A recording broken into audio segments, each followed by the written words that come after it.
আপনি আর ঠকবেন না, একদম গ্যারেন্টির সাথে আপনি আর ঠকবেন না। আপনি পয়সা সঠিক জায়গায় দিতে পারবেন।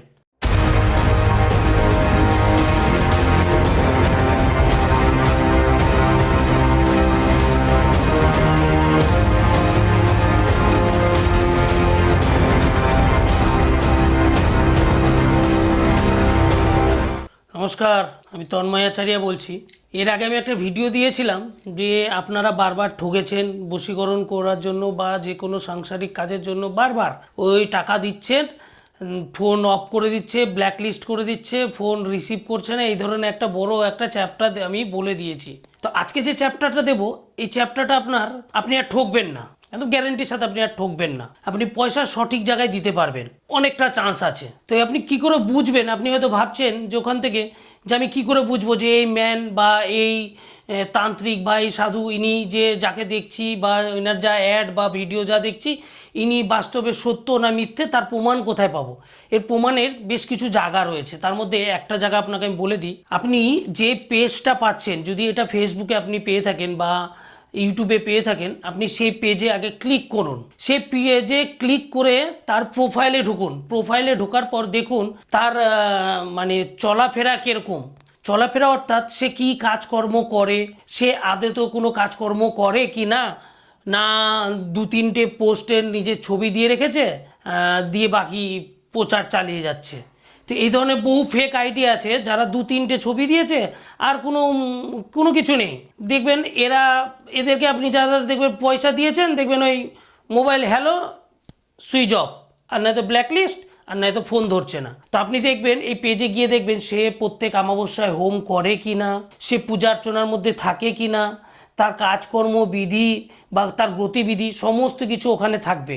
আপনি যদি আমার পেজ খুলে দেখুন, আপনি আমাকে পয়সা দেবার আগে আপনি আমার পেজ খুলুন, আমার পেজ খুলে যান, পেজের ভিতরে গিয়ে দেখুন আমি প্রত্যেক অমাবস্যায় কোথায় থাকি, আমি আদৌ কামাখ্যা কোনো দিন গেছি কি না, আমি কামাখ্যাতে কোনো দিন হোম করেছি কি না, আদৌ কামাখ্যা আমি চিনি কি না তাই জানি না।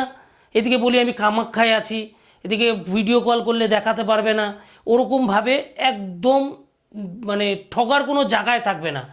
যাকে আপনার মন হবে যে আমি ইনার কাছে কাজ করাবো, কোনো অসুবিধা নেই, আপনি তার কাছে করুন। আমার কাছে করাতে হবে এরকম কোনো ব্যাপার নেই। আপনার বউ চলে গেছে, তাকে ফিরিয়ে আনতে হবে, আমার কাছে আসতে হবে, কোনো ব্যাপার নাই। আপনার ভালোবাসার লোক চলে গেছে, তাকে ফিরিয়ে এনে দিতে হবে, আমার কাছে আসতে হবে, কোনো ব্যাপার নেই। আপনি যে কোনো জায়গায় করুন, আমার কাছে করুন বা অন্য জায়গায় করুন।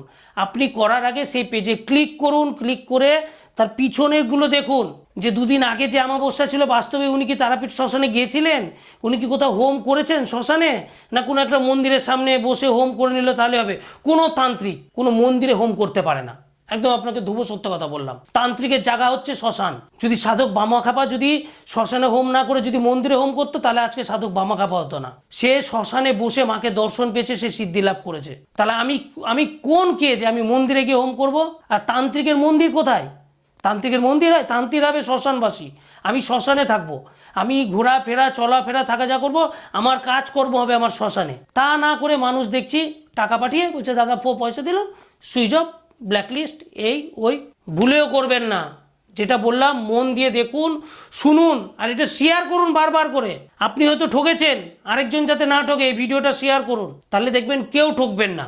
শুনতে শুনতে আমাদেরও খারাপ লাগে যে কেউ পয়সা নিয়ে নষ্ট করে দিল, পয়সাটা জলে চলে গেল। মানুষ যখন একটা তান্ত্রিককে উদ্দেশ্য করে বলছে তখন নিজেরও গায়ে লাগছে, কিন্তু বাস্তবে সে তান্ত্রিক না। সে যদি তান্ত্রিক হতো তাহলে সে পয়সা এইভাবে নষ্ট করতো না, মানুষের গরিবের পয়সা। পয়সা প্রত্যেকের দাম আছে। তো আপনার যদি পয়সার দাম থেকে থাকে, আপনি পয়সা পাঠানোর আগে সেটা দেখুন, পেজে ফলো করুন, তার ইউটিউবে চ্যানেল যান, গুগলে সার্চ করুন, সমস্ত কিছু দেখে তারপরে আপনি আপনার পয়সা তাকে দিন।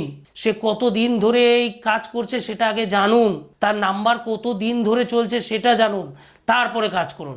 এরপরে যদি আরও কিছু জানতে হয় এই বিষয়ে ফোন করবেন, আমি জানিয়ে দেবো। আজকের মতো এখানেই শেষ করছি।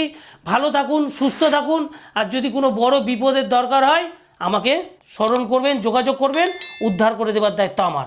জয় মা তারা, জয় গুরু বামদেব।